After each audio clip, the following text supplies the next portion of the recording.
দেড়-দুই বছর যদি আপনি কোনো চিন্তা মুক্ত যদি চালাতে চান ফোনটাকে, তাহলে অবশ্যই আপনাকে সার্ভিস ডিসপ্লে লাগাইতে হবে। আসসালামু আলাইকুম। তো আমি এখন একটা S23 আলট্রা ডিসপ্লে লাগাবো। আমরা কিন্তু এই ধরনের কোনো আঠা ইউজ করবো না। সেখানে আমরা কিভাবে S23 আলট্রা যে সার্ভিস প্যাকেট ডিসপ্লে গুলো আছে এগুলো আমরা কিভাবে লাগাই, আগে সর্বপ্রথম আমাদের ডিসপ্লেটা চেক না করলেও চলে, কারণ যেহেতু আমরা চেক করে আনছি। একবারে ইনটেক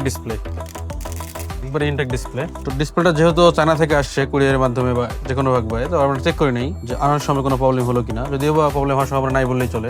ডিসপ্লে আর চেক করতে হবে না, কারণ এই ডিসপ্লে গুলো আমার একটা চেক করে না। এই ডিসপ্লে কিন্তু সার্ভিস প্যাক ডিসপ্লে, অর্থাৎ এটা হচ্ছে স্যামসাং এর নিজস্ব যে এই ফোনের যে ডিসপ্লেটা ছিল অরিজিনাল, সেই ডিসপ্লে এই ডিসপ্লে সেম টু সেম। তো অনেকেই আসলে আঠা দিয়ে লাগায়, যেমন কালাগাম দিয়ে। যদি কালাগাম দিয়ে লাগায় তাহলে আসলে ডিসপ্লেটা ওইভাবে ফিটিং হয় না, তো সে কারণে ঝুঁকিটা থেকে থাকে। আর যদি আপনি যদি এই ওয়াটার সিল দিয়ে লাগান ডিসপ্লেটাকে, তাহলে কিন্তু একবার আগের মতো ফিটিং হবে।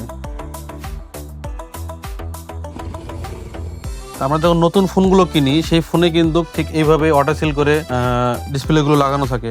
এখন কতটা ইজি ভাবে আমরা ডিসপ্লেটা লাগাবো, যে এগুলোর মধ্যে মানে বেশিরভাগই ডিসপ্লের মধ্যে কিন্তু ঘাম ঢোকে। যে কোনো মডেলের S26 আলট্রাতে ঢোকে, 4 আলট্রা 3 আলট্রা সবগুলোতে। কিন্তু আমরা যখন এটা হচ্ছে আমাদের ওয়াটার সিল গ্লো, তো আমরা হচ্ছে এক্সট্রা ভাবে এটা দিয়ে দিব। এটা কিন্তু কোনো ফিটিং এর জন্য না, এটা শুধুমাত্র যে উপরের যে সিলটা আছে, অর্থাৎ উপরের যে সিলটা কোম্পানি দেয় না, আমরা সেই সিলটা এটা দিয়ে বানাবো আর কি। তাহলে কি হবে, তাহলে আপনার হাতের ঘাম যেগুলো আছে এগুলো সহজে ভিতরে ঢুকতে পারবে না। এটা আমরা ডিসপ্লে লাগানোর জন্য না, এটা হচ্ছে আমরা ঘাম বা অথবা ছোটখাটো পানি, এই পানি প্রতিরোধ করার জন্য আমরা এই সিলটা দিব। ডিসপ্লেটাকে জাস্ট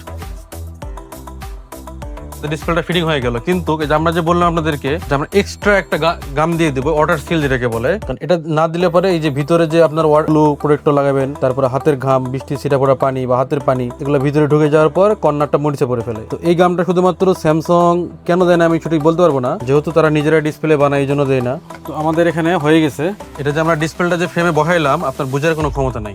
সার্ভিস প্যাকেট ডিসপ্লেটা লাগালে সুবিধা কি, এটা হচ্ছে আপনি যদি দেড়-দুই বছর যদি আপনি কোনো চিন্তা মুক্ত যদি চালাতে চান ফোনটাকে, তাহলে অবশ্যই আপনাকে সার্ভিস প্যাক ডিসপ্লে লাগাইতে হবে, কারণ ডিসপ্লেটা নতুন, কখনো ইউজ হয়নি। আর সেকেন্ড হ্যান্ড ডিসপ্লে অবশ্যই ভালো, কিন্তু সেকেন্ড হ্যান্ড ডিসপ্লে তো 1 বছর 1.5 বছর ইউজ হয়েছে, তো ওটা যে কোনো মুহূর্তে আপনার হচ্ছে গ্রিন লাইন পড়তে পারে।